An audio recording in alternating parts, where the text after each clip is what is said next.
Hetimet për atentatin e 11 nëntorit në Rinas, ku mbetën të vrarë Gilmando Dani dhe Mustafa Sheqeri, janë përqendruar te analiza e qindra kamerave të sigurisë me qëllim identifikimin e autorëve. Nga kyqyrja e pamjeve filmike, grupi hetimor ka siguruar të dhëna me interes për zbardhjen e ngjarjes.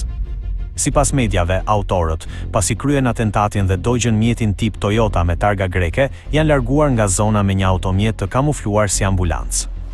Hetuesit dyshojnë se ky mjet ka qenë i pozicionuar pranë rreth rrotullimit të Rinasit në momentin e krimit dhe është vendosur drejt fshatit Halil vetëm pasi autorët janë siguruar se vrasja ishte kryer.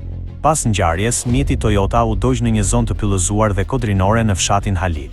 Dyshohet se pikërisht në këtë pikë autorët kanë braktisur mjetin e parë për t'u larguar me ambulancën e kamufluar drejt një drejtimi ende të paditur.